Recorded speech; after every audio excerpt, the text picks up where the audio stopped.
start. At present, we are going to teach and learn in the subject of practice of medicine for the student of BHMS course. And today's chapter is sterility or infertility.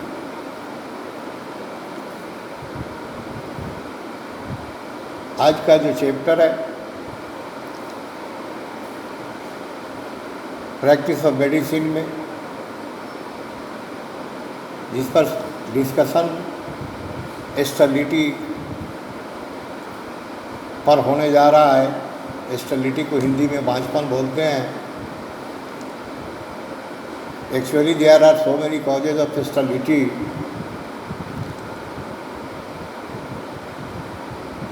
in male and female also, that should be ruled out properly. Then after the mode of treatment will be easy and the cause of sterility can be removed. So first of all, what do you mean by sterility? What do you investigate a case of sterility or infertility? Describe its management. तो सर्वप्रथम हम जानने का प्रयास करेंगे कि sterility से, बांझपन से आप क्या समझते हैं और बांझपन के केस में क्या क्या इन्वेस्टिगेशन होना चाहिए और इसका क्या मैनेजमेंट होना चाहिए। Sterility means inability to conceive after 1 year of normal sexual life when the couple gets worried for a baby. Sterility का क्वेश्चन, बांझपन का क्वेश्चन तभी अराइज करता है जब दाम्पत्य जीवन को व्यतीत करते हुए, सेक्सुअल लाइफ को व्यतीत करते हुए शादी का 1 साल हो जाए और वो फीमेल कंसीव नहीं करे, गर्भ धारण नहीं करे, तो मामला स्टैंड करता है कि why she do not able to conceive after normal sexual life, and that lady become worried. वो चिंतित हो जाती है कि क्या कारण है कि मैं अभी तक गर्भ धारण नहीं कर सकी।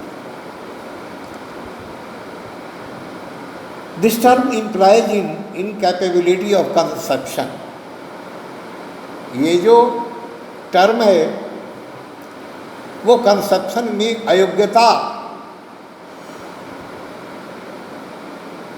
अयोग्य होने के कारण होता है।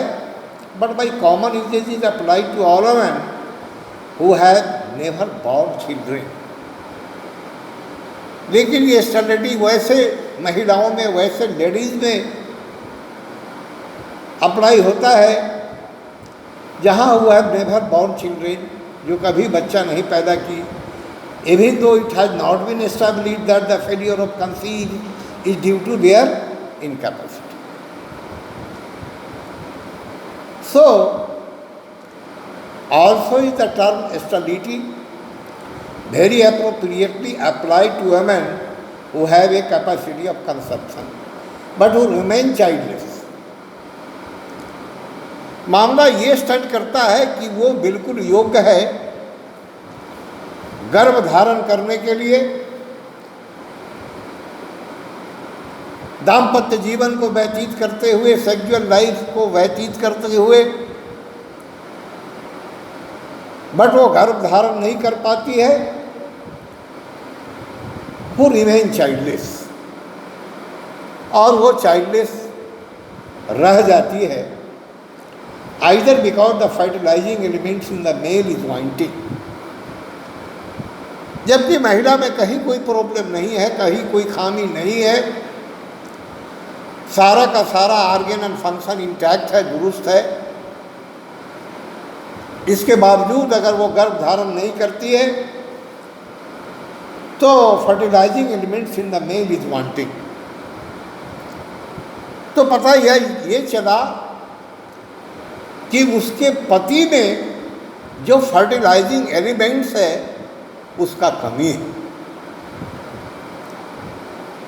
और बिकॉज इफ कंसेप्शन डज अकर,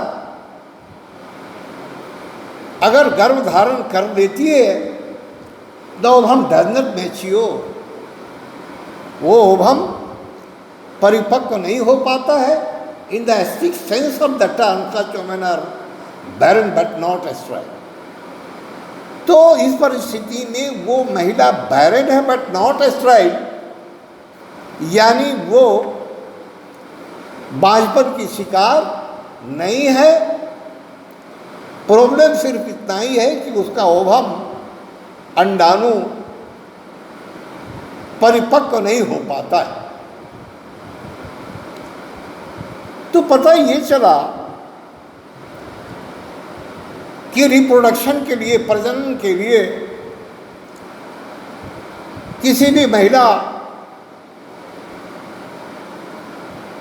के लिए दाम्पत्य जीवन को व्यतीत करते हुए, सेक्सुअल लाइफ को व्यतीत करते हुए अगर गर्भ धारण नहीं करती है तो इसका ये मतलब नहीं कि औरत में ही कोई दोष या अवगुण है। पता ये चलता है कि औरत का जो भी सेक्सुअल ऑर्गन्स है, जो भी रिप्रोडक्टिव ऑर्गन्स है, वो बिल्कुल इंटैक्ट है, दुरुस्त है। तो वहाँ पर पता करना पड़ेगा कि इधर उसके हस्बैंड में, उस मेल में कोई वांटिंग है या नहीं। हमको इसको भी रूल आउट करना पड़ेगा by radiological, by pathological, by serological examination. Then after we can rule out the cause of sterility or infertility in the female or male। तो ये जो स्टेरिलिटी या इनफर्टिलिटी है, इसका कारण क्या क्या हो सकता है, इसके बारे में हम जानकारी प्राप्त करेंगे। पहला है एटियोलॉजी। एटियोलॉजी यानी रोग होने का, रोगी होने का मुख्य कारण। तो पहला कारण है primary, where conception has never occurred, गर्भधारण कभी नहीं की है। दूसरा है secondary, where conception has failed after a period of fertility, कि एक फर्टिलिटी के पीरियड के बाद कॉन्सेप्शन फेल कर जाता है। फिर अगला है कारण फिजियोलॉजिकल। फिजियोलॉजिकल हम लोगों ने पढ़ा है फिजियोलॉजी की डिफिनीशन को, where we teach and learn about the function of the organs of the body is called physiology. मानव शरीर का जो भी अंग है, वो अंग सुचारू रूप से अपना काम कर पा रहा है या नहीं, उसका अध्ययन करना फिजियोलॉजी में हम लोग अध्ययन करते हैं। तो यहाँ पर फिजियोलॉजिकल कॉज है before puberty. What is puberty? Puberty means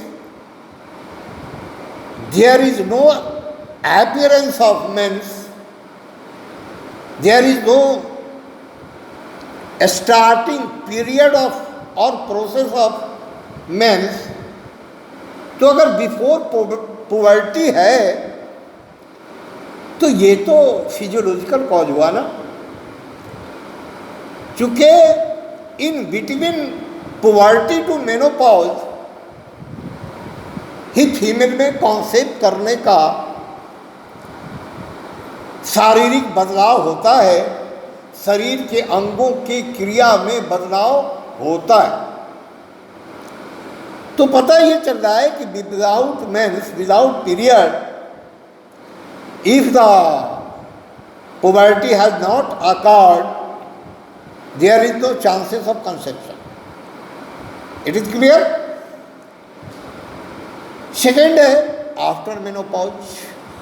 अगर कोई महिला मेनोपॉज में चली गई है, हम लोगों ने पढ़ा है हमारे भारत के क्लाइमेट में अभी लड़कियां 10 से 12 साल की उम्र में रजा अस्खला होती है, प्रथम रजो दर्शन होता है जिसे मेनार्ज कहते हैं, और वो मेंस के रूप में, पीरियड के रूप में प्रत्येक महीने कंटिन्यू करता है up to the age of 40 to 45। 10-12 साल की उम्र से लेके 40-45 साल की उम्र तक मेंस का प्रोसेस चलता रहता है। उसी पीरियड में वो गर्भ धारण कर सकती है। बट किसी का एज 45 हो गया और वो मेनोपॉज में चली गई, यानी सीजेशन ऑफ द पीरियड हो गया, मेंस हो गया, तो फिर कहाँ से कंसीव करेगी। तो पता ये चला कि कंसीविंग एज, गर्भ धारण करने का जो काल है, जो उम्र है, वो है puberty to menopause, not before puberty and not after menopause.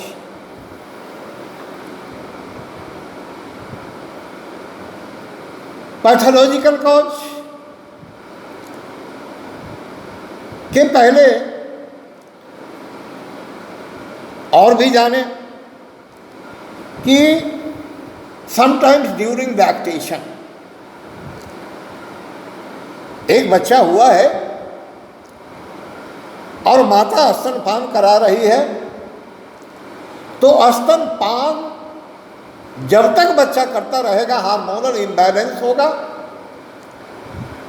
जिसके वजह से भी माता गर्भ धारण नहीं कर सकती है। तो कभी कभी लैक्टेशन भी कारण होता है और ड्यूरिंग प्रेगनेंसी पैथोलॉजिकल कारण होता है, मे बी मेल, फीमेल और कंबाइंड, डिटेल्ड फॉलो। पैथोलॉजिकल कारण मेल में हो सकता है, फीमेल में हो सकता है, जिसका कंबाइंड कारण होता है, जिसको डिटेल से हम लोग जानने का प्रयास करें। अभी हम लोग डिटेल से इसको जानने का काम कर रहे हैं। तो आज हम लोग फॉल्टी मेल फैक्टर के बारे में हम लोग सर्वप्रथम जानेंगे कि मेल में कौन कौन सा फैक्टर फॉल्ट होने की वजह से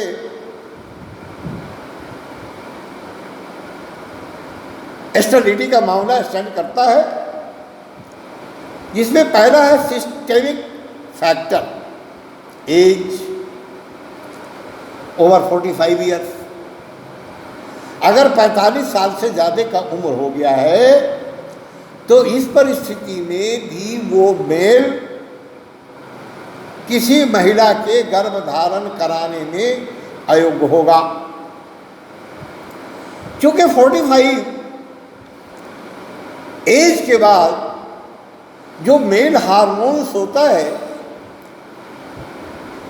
उसका सीक्रेशन बहुत धीमा पड़ जाता है, जिसके वजह से स्पर्म हेल्दी नहीं हो पाएगा और नतीजा होगा कि वो किसी फीमेल के गर्भधारण कराने में अयोग्य होगा। सिस्टमिक फैक्टर में दूसरा है diabetes मिलिटस। If a man is suffering with diabetes मिलिटस may be unable to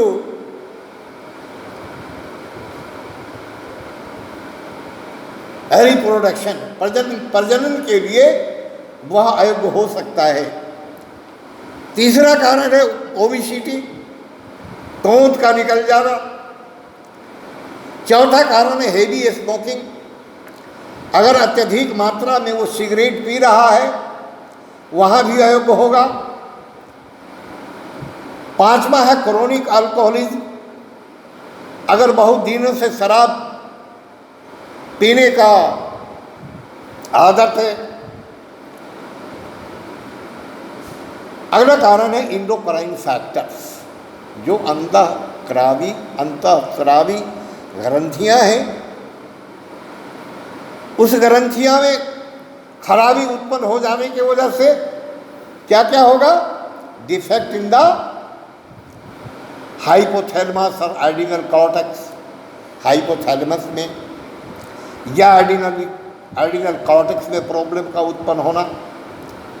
दूसरा है हाइपोपिट्यूटरिज्म, हाइपोपिट्यूटरिज्म। हम जानते हैं कि there are so many glands in our body that secrete special types of secretions, special types of hormones, and the pituitary gland, who is situated in the system of brain, is called master gland.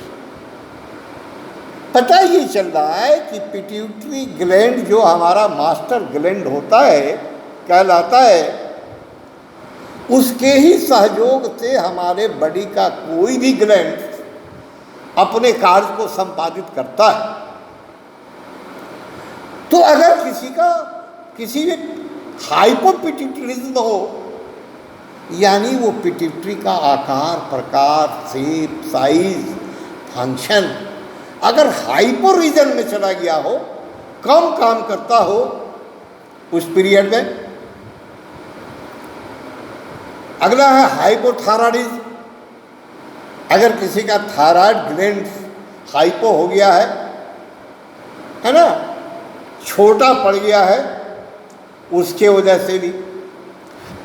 अगला कारण है psychological factor, psychological factor, मनोवैज्ञानिक factor जो है वो क्या है? Fear and anxiety, tension, है ना, फियर एंड एंग्जाइटी, टेंशन। अब थोड़ा हम लोग गौर करें कि कोई मेल अगर फियर है, डरा डरा सा रहता है, एंग्जाइटी में रहता है, तनाव में रहता है, तो वहाँ भी वो बाप बनने में अयोग्य साबित हो सकता है। क्यों भाई? What are the cause, what are the psychological factors regarding fear, anxiety and tension? हम अच्छी तरह जानते हैं कि सीएनएस के अंदर, सेंट्रल नर्वस सिस्टम के अंदर ही पिट्यूटरी ग्लैंड स्थापित है, सिचुएटेड है, और पिट्यूटरी ग्लैंड्स के ही एक्ट करने की वजह से हमारे बॉडी के अंदर जितने भी ग्लैंड्स है वो एक्टिवेट होता है। और हम भी ये भी जानते हैं कि फियर, एंग्जाइटी, टेंशन का जो घर है, वो घर भी हमारा सेंट्रल नर्वस सिस्टम, हमारा मस्तिष्क है, हमारा ब्रेन है।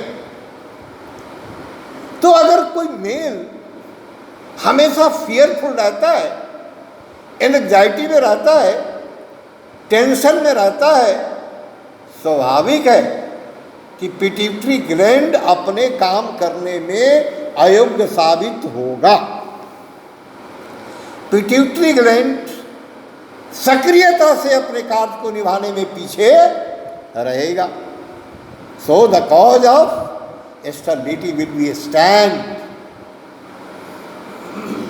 नेक्स्ट है मैरिटल डिसहार्मोनी। जो मैरिटल डिसहार्मोनी है जिसके वजह से भी, अगला है इग्नोरेंस अबाउट क्वाइटस, किसी को संभोग से अनिच्छा होना, संभोग स्थापित करने की इच्छा नहीं होना। तो without intercourse there is no chance of pregnancy, there is no chance of conceiving. अगला कारण है प्रीमेच्योर इजैकुलेशन। प्रीमेच्योर इजैकुलेशन अपरिपक्व वीर्य का अस्खलित होना। अपरिपक्व इजैकुलेशन का मतलब क्या हुआ कि स्पर्म अभी परिपक्व नहीं हुआ है और वो अस्खलित हो जाता है during the time of intercourse, तो वहाँ भी इनएबिलिटी डेवलप करेगा। अगला कारण है इन्वायरमेंटल फैक्टर्स। इन्वायरमेंटल फैक्टर्स में क्या है? पहला है टाइट अंडरवियर पहनना,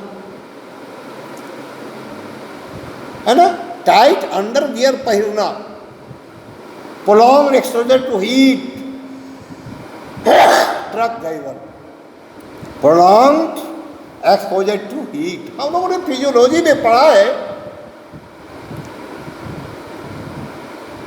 कि हमारे बॉडी का जो टेम्परेचर होता है उससे 3 डिग्री टेम्परेचर एस्क्रोटम का होता है,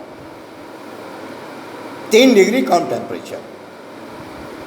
अगर एस्क्रोटम का टेम्परेचर हमारे बॉडी टेम्परेचर के लेवल में आ जाए, है ना, हीट के वजह से, तो उस परिस्थिति में क्या होगा? स्पर्म डेड करेगा, क्योंकि स्पर्म को उतना ही टेम्परेचर चाहिए जितना में वो एलाइव रह सके। एलाइव रहने के लिए टेम्परेचर का क्या जरूरत है?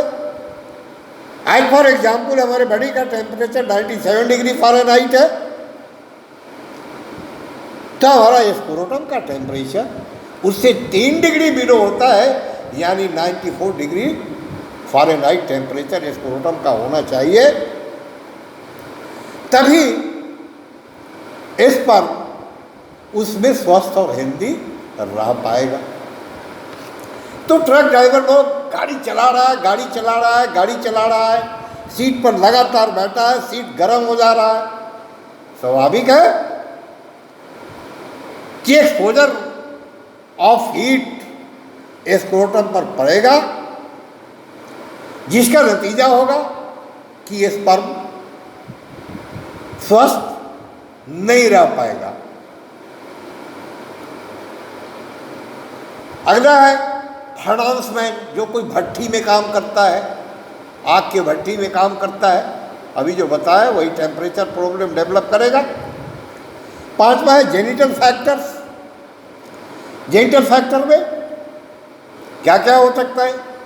डिफेक्टिव स्पर्माटोजेनेसिस, स्पर्माटोजेनेसिस में डिफेक्ट होना, अनडिसेंट टेस्टिस, अनडिसेंट टेस्टिस। हम लोगों ने पढ़ा है कि टेस्टिस कभी कभी अनडिसेंट होता है, यानी पीछे की नीचे की ओर डिसेंट नहीं करता है, वो चला जाता है अपर रीजन में, ग्रोइन रीजन में। अब ग्रोइन रीजन में चला गया तो वहां भी वो अयोग्य साबित होगा। क्यों? क्योंकि बॉडी का टेम्परेचर उसको ग्रोइन रीजन में टेस्टिस को मिल रहा है, जाहिर सी बात है कि स्पर्म हेल्दी नहीं होगा। तो डिसेंडिंग टेस्टिस ही हमारा एनाटॉमिकल कंडीशन है, एनाटॉमिकल पोजीशन है टेस्टिस के लिए। अगला है हाइपोस्पेडियास। हाइपोस्पेडियास क्या होता है? पेनिस का जो अग्रभाग है उसके और पीछे ही से जहाँ से स्क्रोटम से जहाँ से पेनिस का शुरुआत होता है वहीं पर 3 होल छिद्र होना, यानी वहीं से वो पेशाब करता है। तो जाहिर सी बात है कि वहीं से स्पर्म भी आउट होगा। ये हाइपोस्पेडियोसिस एक डिजीज होता है जो मोस्टली कॉन्जेनाइटल होता है, जन्मजात होता है। तो ये टूल है ना, पेनिस क्या है? Penis is a tool just insert in the vaginal cavity and pass out the sperm during intercourse, and that sperm contact to ovum and start the process of conception. तो वहाँ भी ये problem होगा।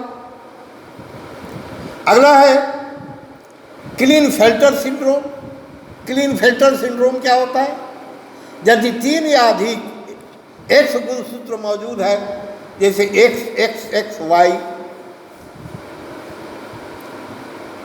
है या 49XXX XY 4XY, तो ये जो क्रोमोजोम है इसके डिफेक्ट होने की वजह से भी अयोग्य साबित होगा।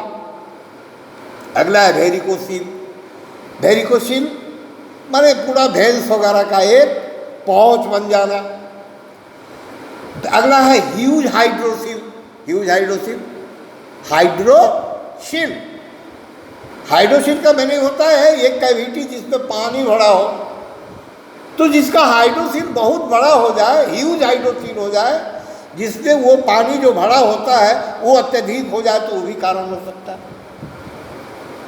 अब यहाँ पर हम लोग ये भी जानने का प्रयास करें कि टेस्टिस हाइड्रोसिल के अंदर होता है, तो आखिर टेस्टिस के को हाइड्रोसिल में यानी पानी के एक पौच में डूबा रहने का क्या कारण हो सकता है? क्या इसका एनाटोमी है, क्या इसका फिजियोलॉजी है? तो हम लोग जान लें कि टेस्टिस हमारे बॉडी का बहुत वाइटल ऑर्गन है जिसमें स्पर्म का मामला स्टैंड करता है।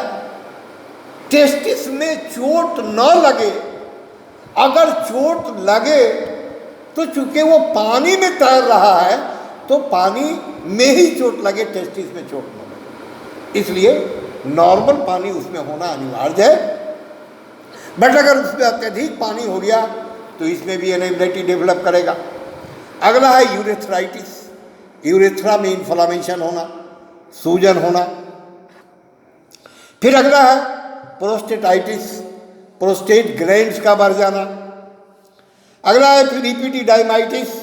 इपिडिडाइमाइटिस हो खास के gonococcal, due to gonococcal infection अगर प्रॉब्लम डेवलप किया है तो वो गोनोकोकस स्पर्म को अस्वस्थ कर देगा, मार देगा, इनएबिलिटी डेवलप करेगा।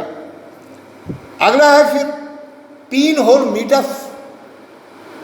पिन होल मीटस, मीटस में एक पिन के बराबर छिद्र हो, है ना। फिर है थाइमोसिस। थाइमोसिस हम लोगों ने पढ़ा है, थाइमोसिस एंड पैराथाइमोसिस, है ना। जो पेनिस का ग्लांस है वो ग्लांस एक स्किन से ढका होता है जिसे परफ्यूज कहते हैं।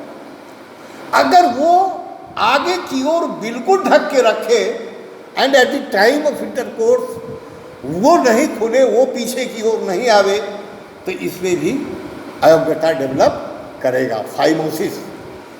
इसी फाइमोसिस के बचाव के लिए हमारे देश में मुसलमानों में सरकमसीजन का प्रोविज़न है, यानी खतना करने का प्रोविज़न है। ये हाइजीनिक पॉइंट ऑफ व्यू से है, रिप्रोडक्टिव पॉइंट ऑफ व्यू से है कि कल होके ग्लांस ऑफ पेनिस को ये परफ्यूज लिंग के अग्रभाग का जो चर्म है, चर्म है, जो चमड़ा है, उसको ढक नहीं।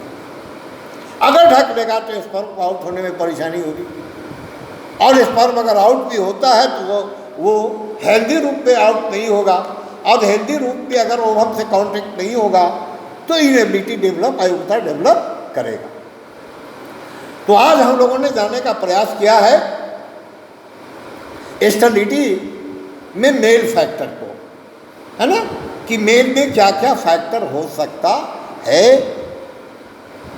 मेल में किन किन फैक्टर होने की वजह से वो अयोग्य हो सकता है। अगला जो हमारा क्लास होगा उसमें हम लोग जानेंगे फॉल्टी मेल फैक्टर्स,